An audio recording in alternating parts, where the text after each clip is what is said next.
Meus queridos amigos, e aí, como é que vocês estão? Tudo na paz? Será que a gente deve comprar somente ações que estão baratas ou o preço realmente não importa? Esse é com certeza um dos maiores dilemas do investidor na Bolsa de Valores. Se você assistiu os vídeos do Bruno Perini, do Economista Sincero ou do Thiago Reis, por exemplo, você vai ver essa galera falando que o preço importa sim. Já se você acompanha o conteúdo do Fábio Holder, do canal do Holder, do Fábio Faria, do Eduardo Cavalcante, entre outros, você vai ver essa galera defendendo que o preço não importa. E aproveitando, já deixa a sua opinião nos comentários antes do vídeo aqui começar. Para você, preço importa ou não na hora de investir em ações? Compartilhe a sua opinião com a gente aqui nos comentários, vamos debater isso agora mesmo. E eu sei que também tem os investidores que, por ouvir tantas opiniões diferentes sobre esse assunto, ficam meio que sem saber o que pensar sobre isso, como que isso pode impactar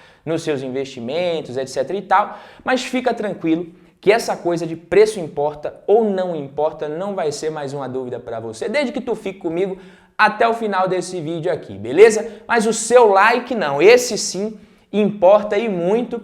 E não tem polêmica nem discussão. O seu like é um show. Quem já é de casa, tá ligado na qualidade, na pegada aqui dos vídeos, aproveita para deixar o like, aprumar o corpinho aí, para aproveitar bem nosso conteúdo. Eu tenho a minha opinião também sobre isso, mas vou deixar para o final do vídeo mais, porque o meu objetivo nem é esse. O meu grande objetivo aqui é que vocês pensem com suas próprias cabeças e não saiam por aí repetindo cegamente tudo que vocês escutam na internet ou de amigo, enfim, no fim das contas, você deve ser o juiz do seu próprio dinheiro. Então, primeiro vamos tentar entender como surgiu essa briga véia besta de preço importa, preço não importa, blá blá blá. Tá? Uma coisa que você precisa saber é que quando um investidor fala que o preço não importa, o que ele está querendo dizer é que os mercados são eficientes em precificar os ativos. Tá? Não que VEG3 está custando R$39, mas se você quiser me vender por 50, eu compro as suas.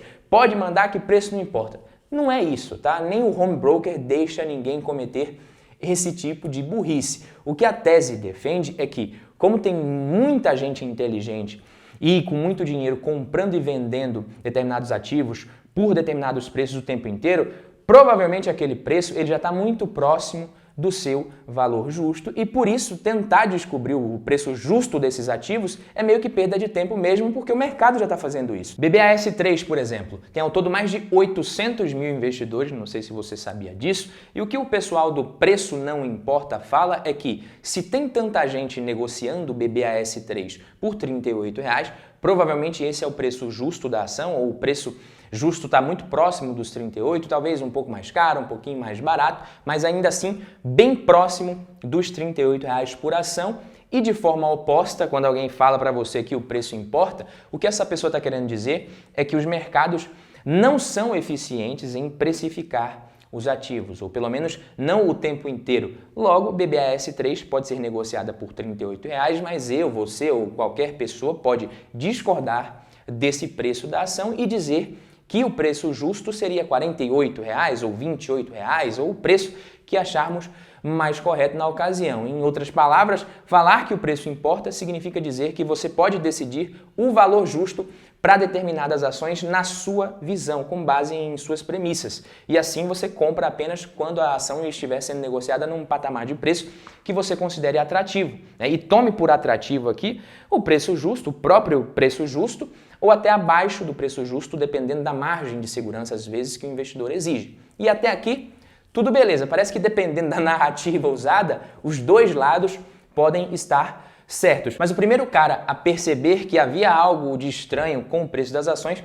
foi o pai da matemática financeira, o francês Louis Bachelier. Lá em 1900, enquanto ele fazia seus cálculos ali, analisava o mercado de ações, ele descobriu que o preço das ações se comportava de forma totalmente aleatória. Não existia nenhum padrão que explicasse por que o preço de uma ação subiu ou caiu e nem era possível prever o que aconteceria com o preço no futuro. O interessante é que essa ideia de que o preço das ações se movimenta, se comporta de forma aleatória no curto prazo, ela se mantém até hoje e ainda assim tem muita gente que fica tentando tirar dinheiro do mercado por meio de análise gráfica, fazendo day trade, etc e tal, coisa do tipo. Mas vamos deixar esse assunto aqui para outro dia, porque senão seria polêmica demais para um único vídeo. Só que foi também por conta da aleatoriedade na movimentação dos preços que o Louis Bachelier passou a dizer que no longo prazo as ações também não geravam valor. Vejam vocês que loucura, né? E um cara inteligente.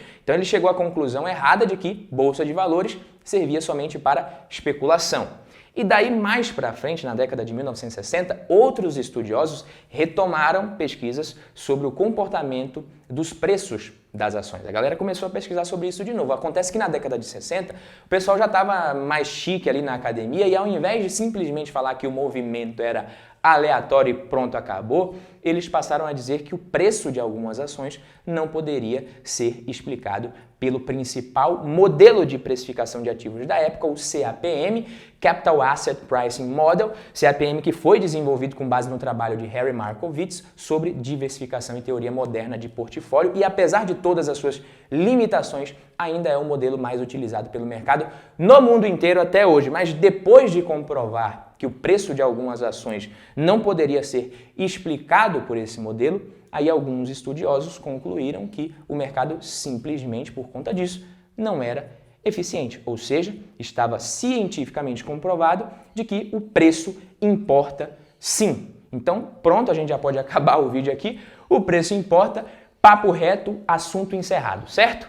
Não, ainda tem mais um pouquinho de teoria que a gente precisa ver, um pouquinho chato, porque o pessoal do preço não importa não aceitou essa briga numa boa. Na verdade, tudo que os defensores da teoria de que o preço não importa precisavam fazer era criar um novo modelo de precificação de ativos para substituir o CAPM e foi isso que eles fizeram. Em 1992, o Eugene Fama e o parceiro dele de pesquisa, o Ken French, eles formularam um modelo de 3 fatores no qual eles demonstraram que o comportamento aparentemente aleatório e ineficiente dos preços, na verdade, era um sinal da própria eficiência do mercado agindo na veia. O Fama e o French falaram que a aleatoriedade do preço não era um sinal de que o preço importava muitíssimo, pelo contrário, justamente pelas ações se movimentarem de forma aleatória, é que o preço não importa. Aí você deve estar pensando, né? Badu de Deus, pelo amor de Deus, não bugue a minha cabeça. Eu tô quase desistindo de renda variável e voltando só para renda fixa.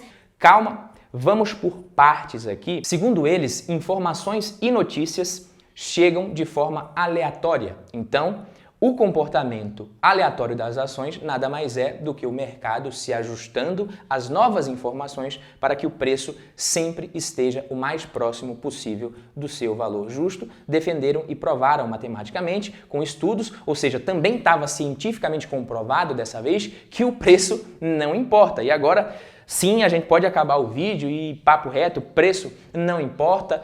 Errado também isso daqui. Na verdade, as discussões teóricas continuam até hoje e, pelo visto, não vai acabar nunca, meu filho.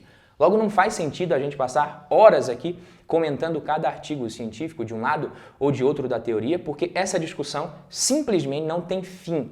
E quem somos nós, eu, você, meros mortais, para bater o martelo aqui? O que eu fiz nesse vídeo foi um resumo de como essa discussão começou, se desenvolveu e perdura até hoje, para que você tenha a noção de que a gente está falando de um assunto polêmico e com gente muito inteligente e com muito resultado dos dois lados. O Eugene Fama, por exemplo, é um ganhador de prêmio Nobel, o cara é inteligente pra caramba. E do lado do preço importa, nós temos gigantes como ninguém mais, ninguém menos que Warren Buffett. Os dois lados possuem como adeptos e defensores pessoas muito inteligentes. A gente não está debatendo aqui terraplanismo, tá? Não é tão simples. Então vamos deixar a teoria um pouco de lado aqui e partir mais para a prática mesmo. E eu também vou dar minha opinião em seguida, sem ficar em cima do muro, mas antes, para não perder o costume, quem tá comigo até aqui no vídeo, quem ficou até aqui, comenta aqui embaixo, hashtag até o final. E se você não está inscrito aqui, já faz isso agora, resolve esse problema, clica no botão de inscrever-se e ativa o sininho das notificações. Agora, voltando ao tema, né, uma das melhores formas, talvez, da gente saber se o preço realmente importa ou não, seria através da comparação entre a rentabilidade dos ETFs e a rentabilidade dos grandes gestores, dos grandes fundos, dos hedge funds americanos da vida, não é mesmo? Eu não sei se você sabe, mas se o mercado fosse realmente eficiente, ou seja, se o preço realmente não importasse, os ETFs deveriam se sair melhor do que os grandes gestores, e é exatamente isso que acontece em muitos países. O SPIVA, que é um estudo que compara o desempenho de ETFs com o de fundos de gestão ativa ao redor do mundo, inclusive em vários períodos de tempo diferentes, deixa isso bem claro para a gente quando a gente observa. Lá nos Estados Unidos, por exemplo, 90% dos gestores perdem para os ETFs em períodos de 10 anos ou mais. Aqui no Brasil esse número é quase idêntico, 88% dos gestores perdem para os ETFs em desempenho. Depois você pode até colocar no Google o SPIVA ou clica no link que eu vou tentar deixar aqui na descrição e entra no site para você ver essa comparação, é bem interessante. Dá para você ver a comparação em vários países e você também encontra dados de renda fixa, do desempenho de renda fixa. Eu recomendo que você entre nesse site, é bem bacana para você perder de uma vez por todas aquela visão dos filmes de Hollywood sobre bolsa de valores. A visão de que uns caras de ternos caros, fumando charuto caro, tomando uísque na frente do computador lá, manipulam o mercado e ganham muito mais dinheiro que a maioria, que todo mundo, só porque eles conseguem de forma genial saber exatamente o que vai acontecer com as ações. Não, meu querido, não é assim. Isso pode ser legal nos filmes, é bacana você ver, é entretenimento, mas na vida real a maior parte desses especialistas perde feio para os ETFs. ETFs que simplesmente replicam o desempenho do S&P 500, do Ibovespa e de outros mercados mundo afora, beleza? A partir dessa comparação dos ETFs, o pessoal do preço não importa acaba levando vantagem nessa briga, nessa discussão. Mas também a gente não pode esquecer de um detalhe importante. Do outro lado, a gente tem um tal de Warren Buffett, por exemplo, que obteve um retorno muito maior que o de qualquer ETF na vida. Então presta atenção nesses números que eu vou te falar aqui. De 1965 até 2021, a holding do Buffett, a Berkshire Hathaway, ela teve um retorno total de 3.641.613%, o equivalente a um retorno médio anualizado de 20,1%. Já o S&P 500 entregou um retorno de 30.209%, o que representa um retorno anualizado de 10,5% ao ano. Com essa diferença aqui, $1.000 investidos no índice Buffett teriam virado 28 milhões de dólares, enquanto os mesmos 1.000 no S&P 500 virariam apenas 270 mil reais, apenas entre aspas, né? Eu também poderia trazer aqui o exemplo do Peter Lynch e de outros grandes gestores que venceram o desempenho dos índices e tiveram uma rentabilidade bem acima da média.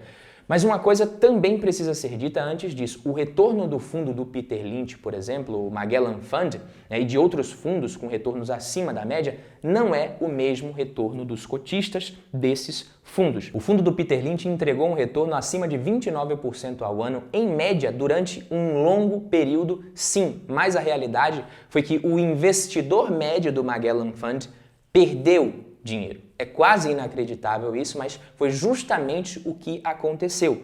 E isso se deu principalmente graças a um fator totalmente fora do controle do gestor, a psicologia humana. E agora muitos de vocês podem estar querendo perguntar: Badu, se a psicologia humana faz com que muitos investidores tomem decisões muitas vezes de forma irracional, errada, e é justamente o comportamento e as atitudes dos investidores que define o preço de mercado, o preço das ações, então existe sim uma certa assimetria que pode ser explorada pelos investidores mais controlados emocionalmente, eu no caso. Então, na minha visão, o mercado até se ajusta às novas informações para que o preço sempre tenda para o seu valor justo, mas muitas vezes não de forma 100% eficiente, pelo menos não na mesma velocidade em que todas essas novas informações vão sendo reveladas, entendeu? É isso que eu penso. Simplesmente porque era impossível você prever rapidamente, por exemplo, qual seria o impacto de uma nova pandemia no balanço de todas as empresas do mundo no médio e longo prazo. Ali no final de 2019, começo de 2020, por exemplo, quando tudo era muito incerto ainda, e ainda é, né?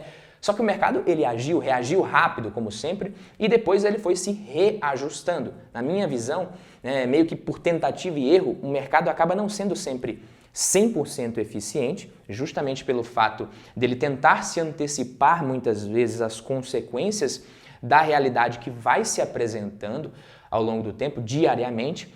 Já no médio e longo prazo, aí sim, a eficiência do mercado é infinitamente e indiscutivelmente maior. Mas é só uma opinião minha isso daqui, eu respeito qualquer opinião contrária. E mesmo que o mercado seja ineficiente em muitos momentos, tanto para cima quanto para baixo, tá? Preciso deixar claro, quem garante que nós vamos escolher sempre o lado certo, tentando se aproveitar disso daí?